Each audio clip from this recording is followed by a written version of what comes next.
Chapter 22. In the Clutches of the Fox. When Mau Mau opened her eyes, she found a lovely nobleman in front of her. For some reason, he was leaning over her and reaching toward her collar. She gave Jinchi a glare, causing him to exclaim, "Well, I," stumbling over his words and waving his hands as if to protest his innocence. Normally, she might have held the glare a little longer, but she couldn't help noticing a bandage on his face. "Master Jinchi, what's that?" she asked, straightening her collar. "It's nothing. A graze." He tried to hide it with his hand. Mau Mau looked annoyed. "Let me see it." "It's hardly worth showing to you." That, of course, only made Mau Mau more interested. She pressed forward, leaning toward Jinchi so fast that he backed up slightly. When she finally had him with his back to the wall, Mau Mau reached out slowly. For a moment, she didn't say anything. His perfect jewel of a face now had a wound, mended with stitches, running diagonally down the right cheek. It was more than just a superficial scratch. Something had torn through the flesh. The stitches were uneven. It would be best if they were redone as soon as possible. Mau Mau would have liked to do it herself right then and there, but her hands were shaking with immense fatigue. "You were in the fighting," she said. "I could hardly sit back and watch while others put themselves in danger, could I?" "Why not? You're important enough." Her annoyance was beginning to show in her tone. "I wish you wouldn't go running into danger. If you get yourself hurt, it will only cause trouble for everyone around you." He scratched his head and smiled somewhat bitterly. "Yes, I confess it was most unfair of me to do that to Basen. It's surprising how strong Gaoxuan can be when he wants to." He began awkwardly to reattach the bandage, but Mau Mau took it from him. "I certainly didn't intend to get hurt," Jinchi said. "Who does?" "It's just... someone made a most unusual request of me." He wrinkled his brow. There was sadness in his obsidian eyes. "Were you close with Lolan?" The question seemed rather abrupt. "Relatively," Mau Mau said. "Were you friends?" "I'm not sure I know." She really didn't. She'd thought the relationship had been somewhat close to friendship, or at least it had felt like it to her. But as for what Lolan had thought, she couldn't say. Chatting with Xiaolon and Lolan, or rather, Shisui, hadn't been such a bad feeling. "There were many things I didn't know about her." The same, it seems, was true of me. The pain on Jinchi's face intensified. And now we've lost the chance to understand her. Mau Mau took his meaning. "I see, sir." Of course, Mau Mau had known it would be this way. For when Shisui had left that room, she'd entrusted something to Mau Mau, and then gone out knowing she was to meet her destiny. All Mau Mau could do was honor what had been entrusted to her. "Master Jinchi, don't you want to rest?" "Yes, I really am terribly tired." His complexion was not good. Jinchi was probably in far worse shape than Mau Mau, even though she was the one who had been kidnapped.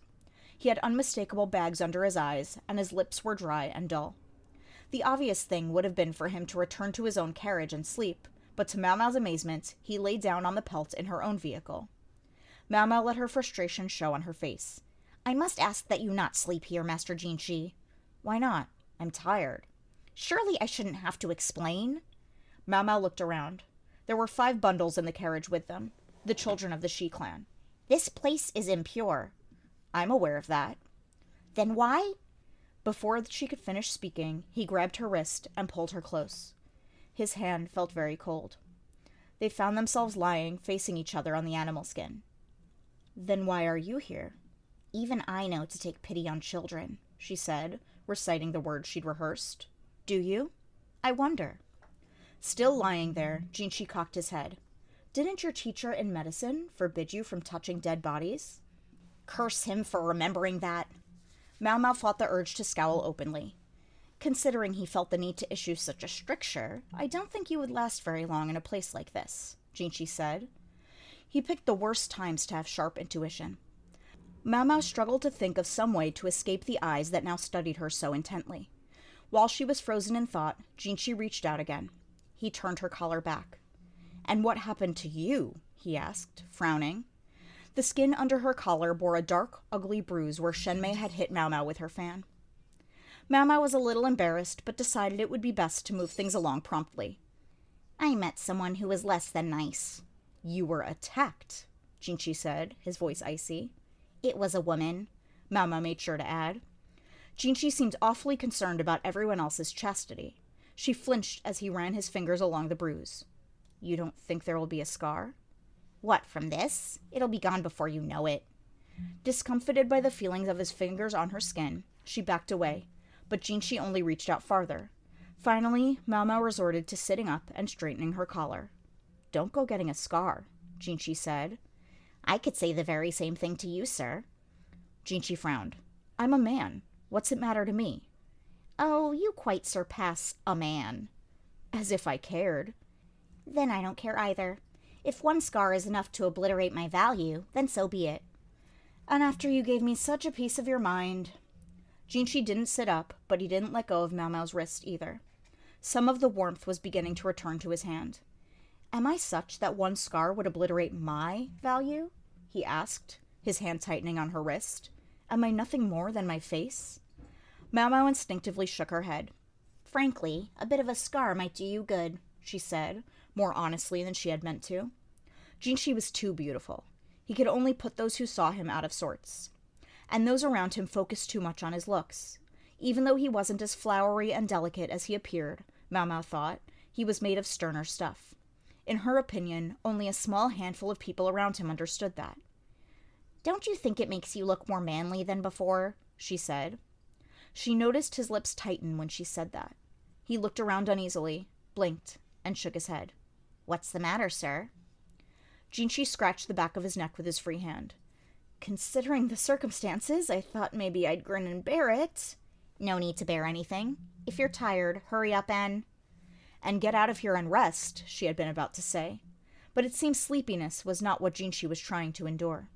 He pulled on her wrist again, and when she sat down facing him, he grabbed the upper part of her other arm. When I looked at your injury, I meant to act as calm as I could, he said. His unsettling face got closer and closer to hers. She could feel the heat of his breath on her skin. I'm surprised. I think I seemed calmer than I expected. Huh? At that moment, she remembered. They'd been in a situation much like this one before, hadn't they? And hadn't it been really rather compromising? Her back was pressed to one of the carriage's support posts. She had nowhere to run. Master Jinchi, hadn't you better get some sleep? I'm still all right. How could he say that with those giant bags under his eyes? I'll restitch your wound, sir. Let's go get some painkillers. I can live with it another half hour. Another half hour, indeed. Jinchi ignored her. Maybe it was the fatigue that made his eyes look like a feral dog's. This isn't good. She twisted and pulled, but he was stronger than she was. Jinchi kept getting closer and closer, and when their noses were almost touching, there was a clatter. Jinchi all but jumped into the air. What was that? When he realized the noise had come from where the children were resting, he looked even more stunned. That was perfect for Mao Mao, who shoved past him and toward the source of the sound. She felt the wrists of the swaddled children one by one. No, she thought, and then she felt the wrist of the third child. The small lips fluttered. There was an almost imperceptible hush of breath. She found a pulse, faint but detectable. If only these little ones were bugs, they might have been able to sleep through the winter, Shisui had said. Those insects that made the bell-like sound. The females ate the males, and then they died too. Only their offspring survived, hibernating through the cold months. Shisui had compared her clan to insects, and she'd given Mao Mao one other clue as well.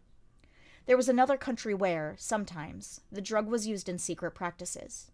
It could kill a person and then bring them back to life.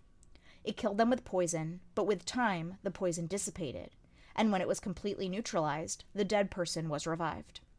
Suide had taught Mao Mao about the resurrection drug. Had that been part of Shisui's plan too? They're alive? Jinchi asked from behind her, but Mao Mao didn't have time to entertain his questions. She was massaging the children's bodies, desperately hoping to make the resurrection effect work. That was the whole reason Shisui had brought her here. Mao Mao didn't know what Jinchi would do with the revivified children, but she didn't have time to explain, either herself or them.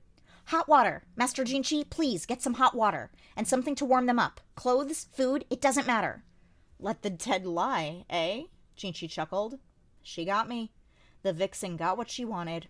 Master Jinchi! Mao Mao shouted. He seemed to be muttering to himself, but she didn't have the time to care. Yes, of course, he said, and she couldn't shake the impression that there was almost a cheerful tone to his voice. His expression was much softer than earlier, though it carried some disappointment as well. Mao Mao was focused completely on the children, who were slowly starting to breathe again. When Jinchi returned with blankets and a bucket of hot water, he leaned over and whispered in her ear, "Can we continue this later?" "Sure, whatever," Mao Mao replied, too busy to think much about it. She had the little ones to worry about.